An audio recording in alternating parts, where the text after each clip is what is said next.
Hello and good evening, and welcome to for today's documented session number 184, looking at the end of the seven seals, looking at the 24 elders, and we will start some talk about the seventh seal.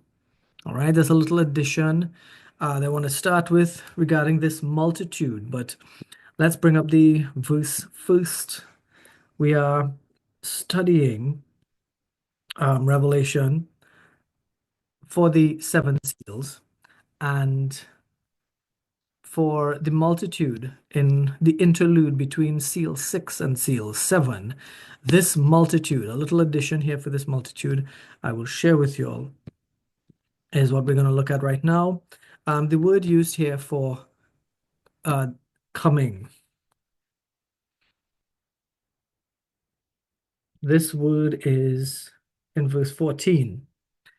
I said to him, Sir, you know. One of the elders asked, Who are these people? And John said, Sir, you know. And the elder said to John, These are the ones coming out of the great tribulation. This word here, the word used for coming is passive. Passive meaning they are not doing it. They are coming out of the great tribulation. Okay, that's what it says. These are the ones coming out of the great tribulation, but they aren't coming out on their own strength. Okay, so this is an English thing. We have to understand the language being used. So I could put it like this. Um, while coming out of the car, I slipped. Now, when I say coming out of the car there, I am coming out of the car on my own strength. I'm the one doing the egress from the car. These people here are coming out of the Great Tribulation, but while they are coming out of it, it's not on their strength that they come out. Okay, the interlinear will show us the depths of these things. The passive use here means that they're not doing it on their own strength. This word used for coming here also was present participle. Present participle doesn't mean the same as the present continuous tense. The present continuous is I am running. If I say I am running, I'll literally be running at the time I say I am running. The present participle would be like, that's a running faucet or that's a running person. It may not be describing a person who's engaging in running at the moment. It's an adjective. Present participle can be used as an adjective to describe a person. Now, in this case, the present participle is not being used as an adjective.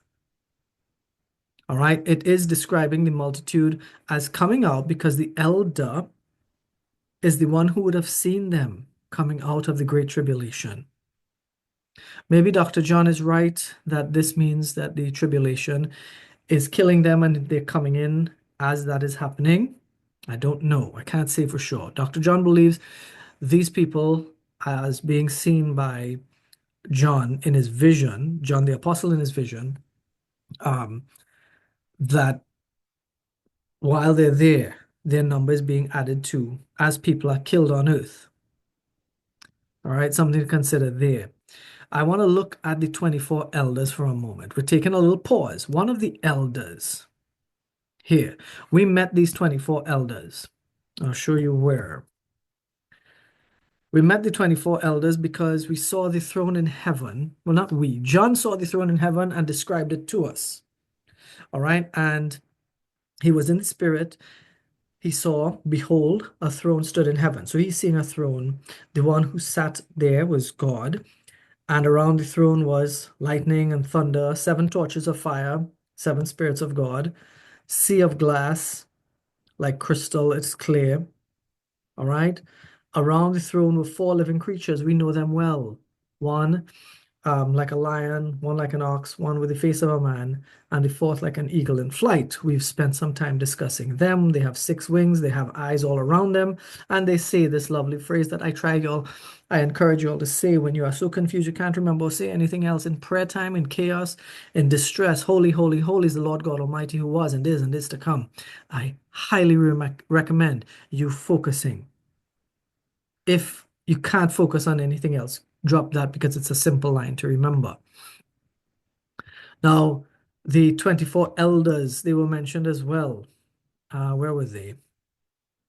Sorry, I skipped over them. Around the throne were 24 thrones. So around the throne of God were 24 other seats. Seated on the thrones were 24 elders, clothed in white garments with golden crowns on their heads. And if you notice, around the throne, the 24 elders were there, and then the four living creatures are described. So, what struck him, what stood out to John as he saw it, was that the thrones were around God, and there were 24 elders there. In terms of their relation to God, they were very close to his throne.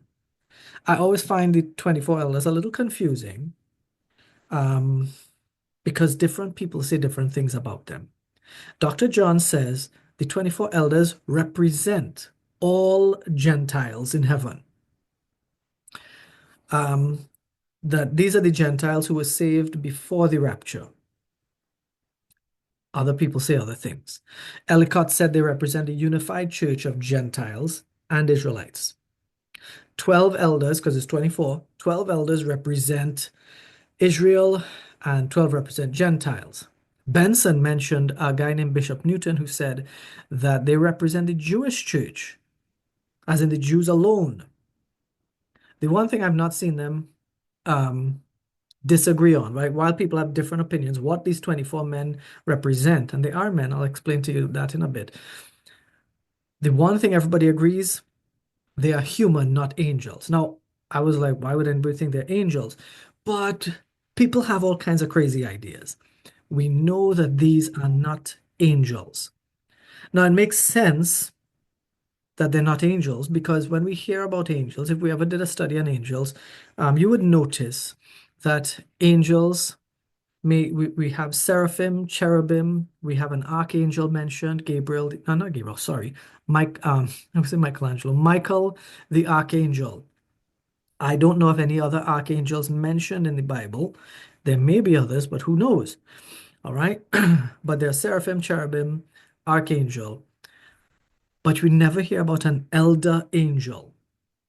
So these elders are not angels. That's very clear. Okay. I have no evidence to see that these are elders of the whole raptured church to agree or disagree with Dr. MacArthur. I personally like the idea that 24 of them represent both Jews and Gentiles because 12 could represent the 12 tribes of Israel in the Old Testament. So that's the Israel side. 12 could represent the 12 apostles that went out to preach the gospel after Jesus ascended. So that's the New Testament. So Israel and the preaching of the apostles to reach the Gentile nations, it could be 12 and 12.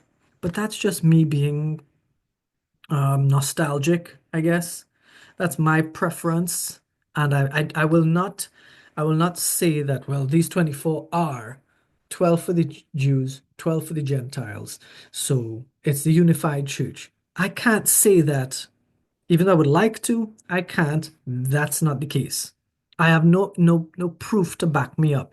That's just me saying, well, there's 24, I could split it, 12 and 12. Old Testament, New Testament, Jews, the Jewish nation and the Gentile nations from the New Testament. That's just me making stuff up. So I want to be clear. I don't know who or what the 24 elders are, other than they are human. I guarantee you that they're human. Okay? And that's how not Paul, John described them. Okay? With little concrete conclusions as the speculations of other people are diverse and they're not tied to scriptural proofs. Even Dr. MacArthur, I don't know what proof he's used. I haven't seen everything he said on it, but I haven't seen any proof. He's just, I guess, drawn a logical conclusion that it's the raptured church. And he has evidence in his mind to prove it, which would be like the church is not mentioned after a certain point in Revelation. So he says the church has been raptured at that point, so the 24 elders must be the church. Maybe he's right, but there is no concrete proof as far as I'm concerned. Okay? There isn't. I looked at three verses in the interlinear. I looked at Revelation 4:4, 4:10, and 5:5. So I want us to just look at Revelation 4:4. Around the thrones were 24 thrones, and seated on the thrones were 24 elders. 4:10. The 24 elders fall down before him who is seated on the throne and worships him. And 5:5. I'm just showing you these. One of the elders said to me, I looked at those in the interlinear to see what Greek word was used. If I can't figure out what a word means, I go to the original language.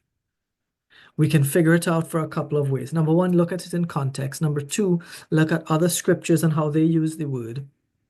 Look at the surrounding scriptures in the chapter to see how that word is used. And I have nothing to tell me beyond these elders are in heaven, around the throne of God. It's 24 of them. They seem to be men.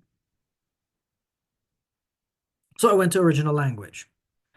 The original language words used were presbyteros, presbyteroi, presbyteron. Three. In those three verses. Each of them were used as masculine plural nouns. So they are all males, and the word elders meant more than one person, obviously. The times in our own text where we're looking here at Revelation 7 and 8, right? We're in Revelation 7 right now talking about the multitude and the elder who asked him. When you look at, go to Revelation 7, where we are talking about now, where one of the elders addressed me saying, right? You see that there, that he refers to the elder as a man. Watch where. One of the elders addressed me saying, who are these? I said to him, it's a guy, sir, it's a guy, and he, it's a guy, said to me. I'm throwing this in and pointing it out because one of the elders, him, sir, he. Somebody could argue, well, maybe the others were women. There is nothing that says all the elders are men in the English, but in the original, it's masculine plural. I can actually show you all that. Let's just look at Revelation. Okay, I'll look at 5:5 interlinear. Right. Presbyteron, elders, adjective, genitive, masculine plural. You see the little pop-up text there, genitive, masculine plural. Masculine plural. It's a bunch of guys. It's not one of those verses where they'll say man, but mean both men and women. Anthropoi is a word that's often used for both men and women, even though it says man. It can be used to refer to both men and women. In this case here, good old friend, presbyteron is masculine. Okay, there's no doubt it's masculine. So he's referring to him as a man. The word presbyteros, the original Greek, the Greek root of those words, presbyteros, presbyteroi, and presbyteron, the root word is presbyteros. Presbyteros. It means elder, or member of the Sanhedrin. It also means of elder of the Christian assembly. So in the original languages, when we go to see what it means, I'll show you myself. Presbyteron, the Greek. Presbyteros is the original word, presbyteros, and it means elder, member of the Sanhedrin, an elder of a Christian assembly. There's more to it. I want you all to see this. It's a good thing I came to this page. I forgot I wanted you all to see this. Take a look at this here. I'm going to read through this text here, right? To understand the meaning of presbyteros, the term presbyteros is used in the New Testament to denote someone who is older, often in terms of age, but more significantly, it refers to a person holding a position of authority or leadership within a community. In the context of the early Christian church, presbyteros is commonly translated as elder and refers to leaders who are responsible for teaching, governance, and spiritual oversight.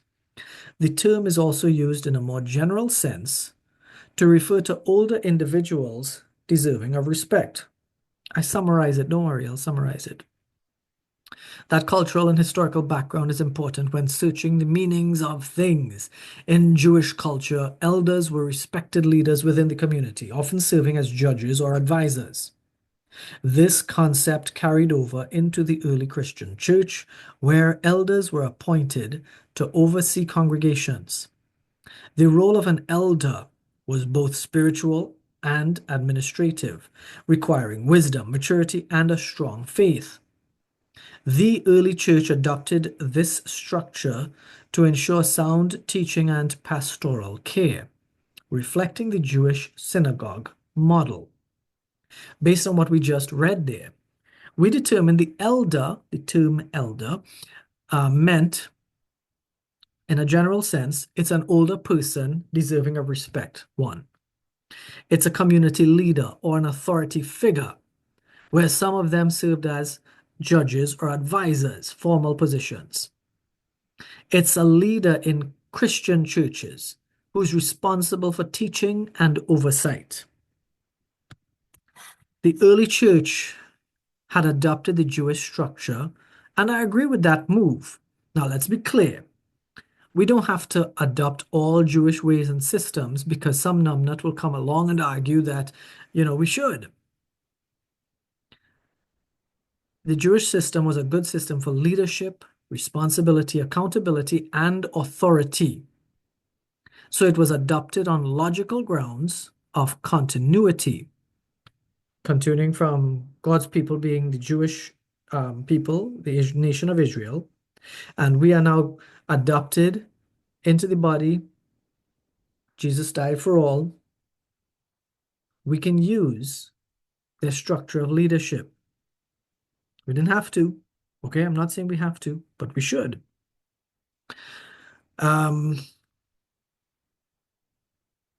People did not adopt it because of ceremonial grounds of dogma, meaning they didn't adopt it. Oh, the Jews do that, we have to do it like that. No. Their system seems to be working as a nice structure, and we could do that for our leadership. Let's use that. That's basically what it was. We can see here that the term elder referred to men, and there was some authority involved. All right. Of course, yes, we have to have established elders in 40 days as well. I haven't established them yet, but in time. So the conclusion for elders is the elders in the vision, they were not wearing name tags, but he saw them and he took them to be elders. So even though they did not come with a sign saying, I'm an elder sitting on a throne around God's throne, what John saw, he wrote down. So he wrote them as elders, knowing the cultural context of elder is men that are mature, that can be trusted, men that have leadership roles. Excuse. They were men They were close to God. Thrones were close to God because they were close to his throne space, as I said. They were among the angels that worshipped him. So that gives us a nice piece of evidence there that these elders, whoever, whatever they represented, those people will be in God's heaven and in his throne room worshiping him too. This is not something that appeals to most people because most people don't care about loving the real God. But if you hear that we get to worship God in his throne room in heaven, you will be ecstatic about it. I cannot wait to go and worship with my God is something that's supposed to be on all of us. I cannot wait to worship with the others, to worship our God. That's something we should all be looking forward to. These 24 people, these 24 men are real people. I take them to not just, oh, well, there's 24 people, but it's a representative number. It's a specific number. The the the the person in the vision spoke to John. One of the elders addressed me saying, so this is not some rando. This is a person speaking to John in his vision. So, real people. They wore crowns, they wore white robes, they occupied thrones. So they are pure, white robes. They are holy, white robes. They are righteous men of authority, crowns, and thrones. These 24 elders may not be clear to us in terms of who they are, if they're actually 24 specific people or rotating people occupying different positions, or if each person represents a certain group. That's not clear, but I believe they are actual people who will be sitting on thrones in heaven. I can speculate a little bit here. This is purely speculation now. The thrones, the crowns, the position in heaven indicate authority. So, what authority would a person in heaven be wielding? Given that they are real men, it may be but that they have some role to play in heaven's administration over men, because heaven will have work. You see, we do know that the tribulation saints will be serving in the temple. If you remember, um, where is that? Right here. 15. When the elder was telling John the Apostle about the multitude, they are before the throne of God and serve him day and night in his temple. Serving God in the temple is work. Now, praising God and worshiping God is not work. But you see here, serving him day and night in his temple, it means that they will always be serving him. Okay? And that indicates that there will be some kind of work to be done. So I suspect that they have a role in heaven's administration. And I consider that God made us to work. Our work is part of our worship. That's why when we go to work, we must work as if working for God, not for human masters in Colossians 3:23. You see that, right? Now, of course, this is just me guessing, so don't put too much stock into it. Let it be known what is fact so far. There are 24 men sitting on thrones around God on his throne in heaven with the four creatures, and there's a multitude there too.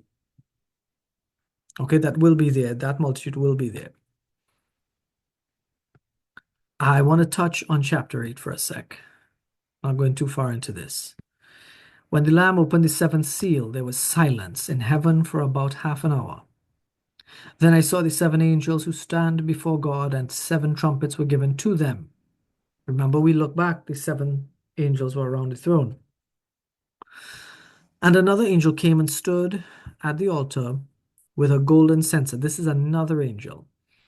And he was given much incense to offer with the prayers of all the saints on the golden altar before the throne. So there's a golden altar in front of God's throne. And the smoke of the incense with the prayers of the saints rose before God from the hand of the angels, from the hand of the angel, singular. Then the angel took the censer and filled it with fire from the altar and threw it on the earth, and there were peals of thunder, rumblings, flashes of lightning, and an earthquake. So the seventh seal starts with silence in heaven for half an hour, some ceremonial action, and then earthly effects. Thunder, flashes of lightning, earthquake. We've seen that combo before. When Jesus symbolically opens the seventh seal here, the Lamb opens the seventh seal, right? That's Jesus. That there is silence in heaven. This here is a symbolic silence that the angels in heaven will experience. We won't know. John MacArthur believes that the seventh seal will contain the trumpets and the bowls, in that the seal opens up the way for the trumpets, which is next. And the last trumpet calls up the final bowls of wrath. And that agrees with what we had figured out when we did the study of the bowls of wrath in the whole scheme of things. I'm stopping right there.